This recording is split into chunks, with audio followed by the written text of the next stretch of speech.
नारी वंदन अधिनियम को लेकर के जिस तरीके से पूरे देश भर में इस समय चर्चा हो रही है, संसद का विशेष सत्र किया जा रहा है। हम इस समय लखनऊ में मौजूद हैं और लखनऊ में आप देख सकते हैं कि नारी शक्ति के रूप में भारतीय जनता पार्टी का जो कार्यालय है, यहाँ पर किस तरीके से जो 9 देवियां हैं वो फिलहाल यहाँ पर मौजूद हैं और प्रधानमंत्री नरेंद्र मोदी ने जो बीड़ा उठाया है उसको लेकर के उत्तर प्रदेश में बीजेपी में और उत्तर प्रदेश में जो महिलाएं हैं वो किस तरीके की सोच रखती हैं। सीधे महिलाओं से बात करते हैं, आधी आबादी से बात करते हैं कि उनके रिप्रेजेंटेशन को लेकर के इस समय जो बात कही जा रही है, महिलाएं उसको किस तरीके से देख रही हैं। मैम, सबसे पहले तो आपसे नाम जानना चाहूंगा। मैं कल्पना तिवारी हूँ, प्रदेश। मैम, किस तरीके से इस पूरे अधिनियम को आप लोग देख रही हैं, जो बिल आ रहा है उसको कैसे देखती हैं? ये बिल मातृशक्ति के लिए बढ़ाने के लिए है। जैसे कि मोदी जी ने महिलाओं को बढ़ाने के लिए बहुत सारे काम किए हुए हैं। महिलाओं को जब मोदी जी 2014 में जब आए, उसके बाद से महिलाओं के लिए उन्होंने फोकस करके ही काम किया है।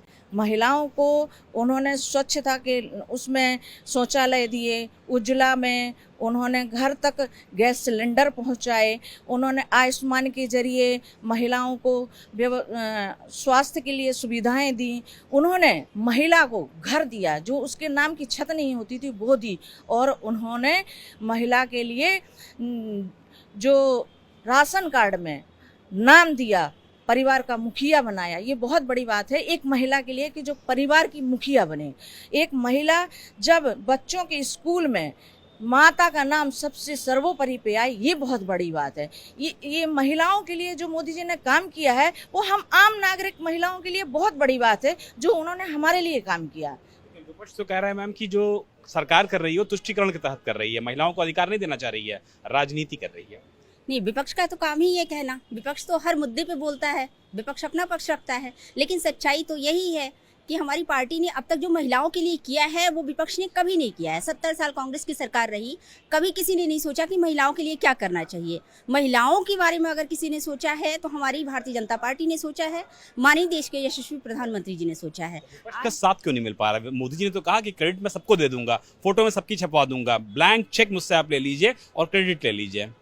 क्योंकि विपक्ष ने कभी महिलाओं का के बारे में सोचा ही नहीं। विपक्ष कभी चाहता ही नहीं है कि महिलाएं प्रतिनिधित्व करें, महिलाएं समाज का प्रतिनिधित्व करें, देश का प्रतिनिधित्व करें, अपनी जो पंचायत है उससे निकलकर संसद तक पहुंचे। 33% अगर आरक्षण मिलता है मैम, आम नारियों को, आम महिलाओं को, सभी शक्तियों को कितनी ज्यादा शक्ति मिलेगी? देखिए, प्रधानमंत्री नरेंद्र मोदी जी ने 2014 में जब देश के यशस्वी प्रधानमंत्री बने, उन्होंने बेटी बचाओ बेटी पढ़ाओ से शुरू किया। बेटी बचाओ बेटी पढ़ाओ से लेके मातृत्व वंदन योजना, सुमंगला योजना, इंद्रधनुष योजना, ड्रोन दीदी योजना, लखपति दीदी योजना, उनका एक स्टार्टिंग ही ये था कि महिलाओं को आत्मनिर्भर, सम्मान और स्वास्थ्य के प्रति जागरूक करें और उनको बनाएं।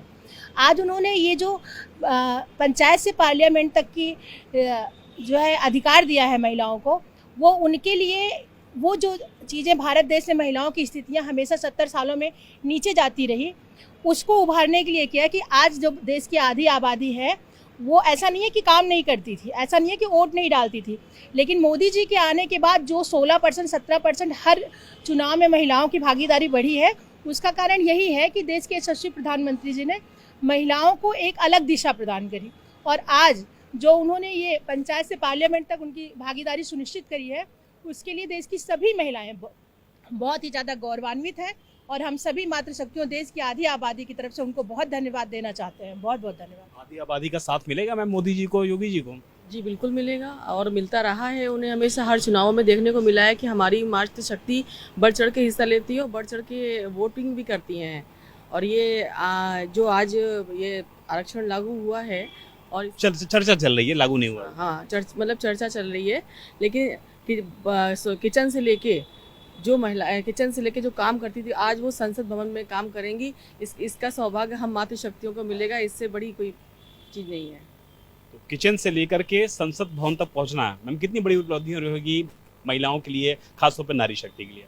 ये एक बहुत ही बड़ी उपलब्धि है, चाहे वो 2014 हो, 19 हो, 24 हो। मोदी जी ने जो कहा वो हमेशा किया। उन्होंने हमेशा अपने विजय का श्रेय महिलाओं को दिया है। तो this is a pay back time for us and for Modi ji also. तो ये जो उन्होंने कहा कि मैं ये करूंगा, चाहे वो आप 70% भागीदारी देखते हैं, प्रधानमंत्री आवास में 70% लाभार्थी, 70% लाभार्थी जो बेनिफिशियरीज आर द वुमेन। प्रधानमंत्री आवास योजना हो गया, उज्ज्वला हो गया, कुछ भी आप उठा के लो, one stop centre, one help centre, कुछ एनीथिंग यू कैन चूज।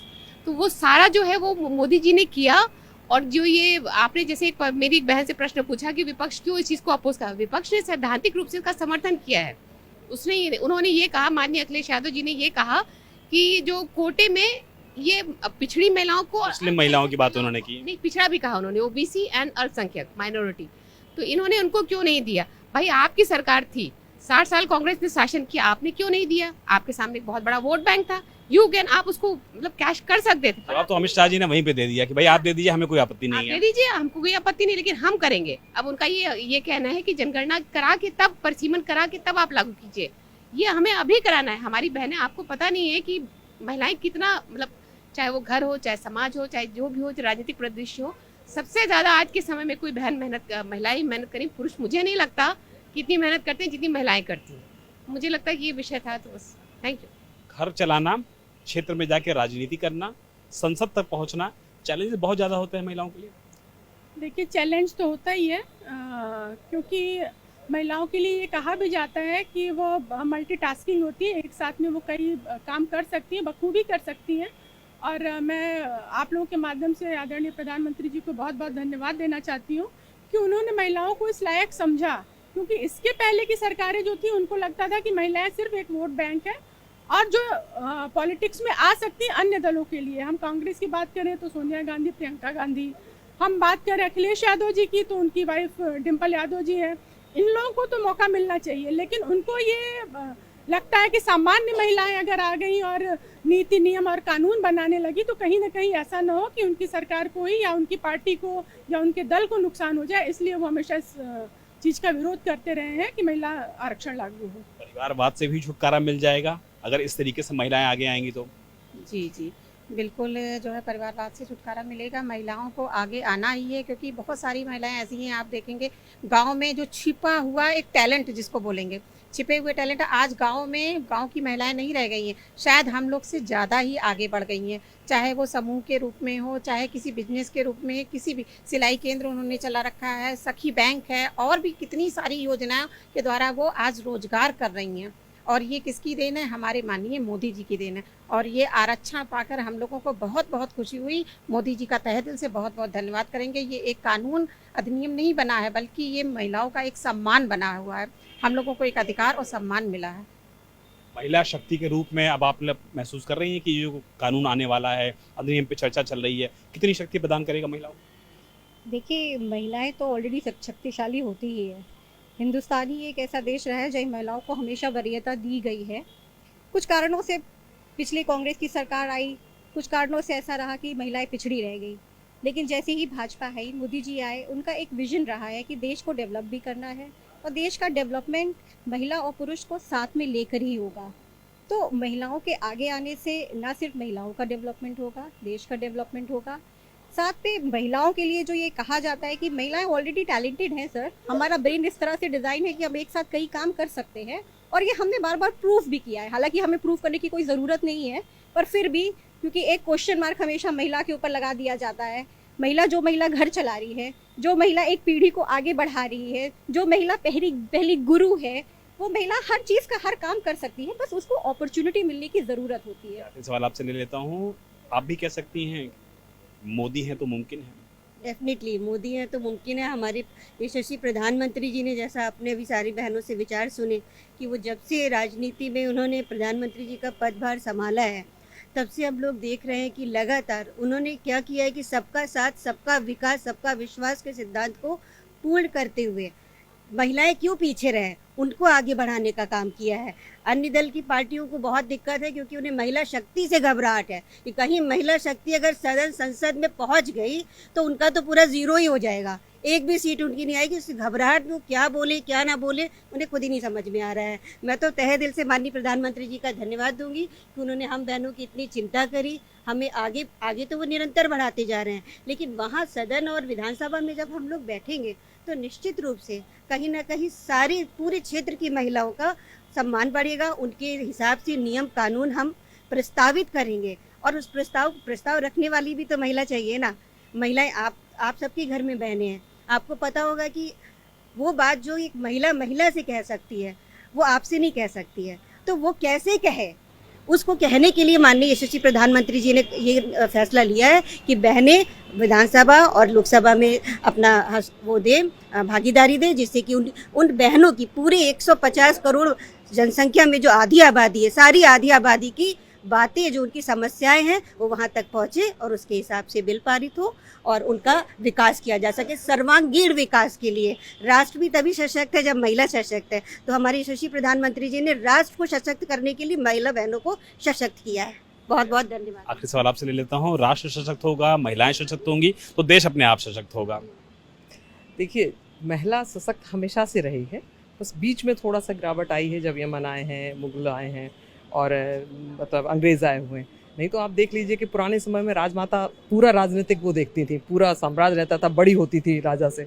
तो कहीं ना कहीं मोदी जी की भी यही सोच रही है कि जो महिला घर चला सकती है तो वो समाज का नेतृत्व तो बहुत बेहतर कर सकती है, क्योंकि जब वो बच्चे को जन्म देती है और उसको शिक्षा देती है तो संस्कार पूरे वही भरती है।